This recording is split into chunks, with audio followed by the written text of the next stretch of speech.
Friends, welcome. This is Yoga with Olga, and it's a little therapeutic Monday tip today. And we will focus a little bit on our sitting because a lot of us spend either at work or at home lots of time sitting.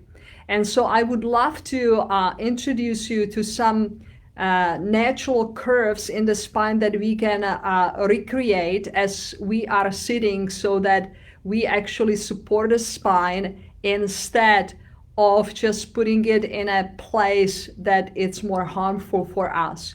So I will use two blankets and a chair today just to show you a little bit what you can create at home. Okay, so let's meet all the way on the chair here. Okay.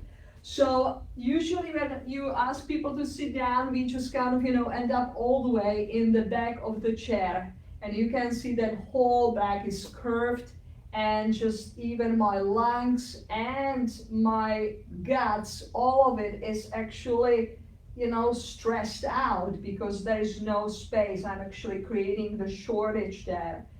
And so this is of course not good to sit all the way in the back of your chair. So that's, number one tip, okay? It's much better to sit a little bit more in the first half of the chair, okay? And immediately that, forces the back to be more upright, okay? But what happens with a lot of different chairs is that usually the hips are either lower than the knees or they are about just kind of the same height. So the hip points and the knees are just parallel to the floor, okay? Now for a short sitting, that's not anything wrong, and when I remind myself that I should be more on the front edge of the yoga mat. But you can actually enhance now the curves in the spine when you take a blanket to create a little bit more elevation, okay? And that already can be a really wonderful help. But I want to invite you today to use a second blanket, or you can also use a tiny pillow, okay? And what you can do is to place it about just kind of 3/4 into the chair. And then I will ask you to see how different you will feel when I ask you to sit with the sitting bones on, the second blanket. And I'm still in the first half of the chair, right? I'm not sitting back. What it does, it tilts slightly my pelvis forward, and also it brings the hip points to the place that they are higher than my knees, just slightly. You can see that there is a slight just kind of angle there, okay? What it does is I'm capable to tilt my pelvis slightly forward and the hip points slightly move forward. Immediately I'm recreating the arch in my lower back, and as I'm doing that, it immediately helps me then soften in my neck and in my shoulders. It's not, of course, that I'm bringing the belly, forward and not engaging the core, but as I sit on the sitting bones and the pelvis tilts slightly forward, I'm keeping the navel slightly in and keeping the curve. Placing the hands on, the thighs, and immediately you can see that it's easier for me to have the shoulders over the hips, and the neck is completely in a neutral position, which means that I can breathe easily. The whole area just of the lower back and the belly is just open. My psoas, the deep abdominal muscles, can easily be now engaged, and they need to be. They're working super hard, through the day, because they're the, muscles that are helping us just kind of, to be upright, to just kind of be functional in the whole area of the torso. Now, if you work on a computer, okay, it's not good to have, your hands just kind of, like this. So if the desk is high, that actually just kind of, is really, pinching and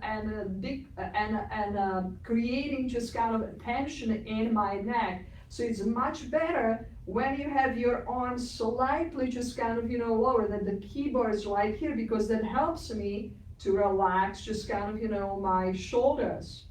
And the computer should be just kind of, aligned so that my eyes are directly just kind of, on the computer screen, okay? So those are little tips, okay? Couple of blankets. You can see that I'm sitting just kind of, just only with the sitting bones on the second blanket to bring the hip points slightly higher than, my knees, okay? Very important for releasing the tension in the neck and in your shoulders. Now, what is also really important just to keep in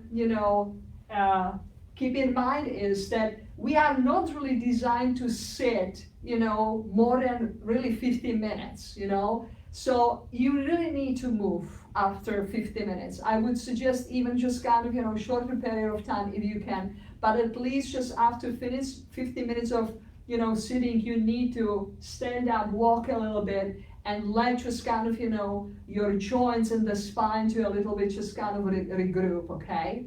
Now, another things that I see is when somebody is more petite, what is happening is that they are sitting and, they have the feet like this, right?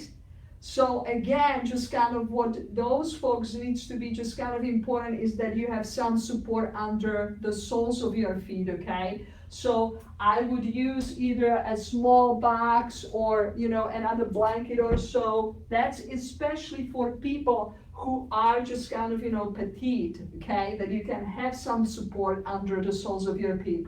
But always remember that you actually want to have your hip points slightly higher, okay, than your knees, so that you can really gently release the sitting bones forward, tilt the pelvis slightly forward, so that your neck and shoulders can completely relax. So a lot of, people are asking me how to release the tension, in, the neck. And while they are sitting, it's really how to, place your sitting bones, on your chair. It's going to make a huge difference. So let me know what you think about this. And if you have any questions about other things that kind of you struggle with, just personal message me, and I will again on Mondays bring some little tiny tips, yoga with Olga, to feel a little bit more comfortable in the ways we are living. So thank you so much for tuning in today, and I'm looking forward to see you next time.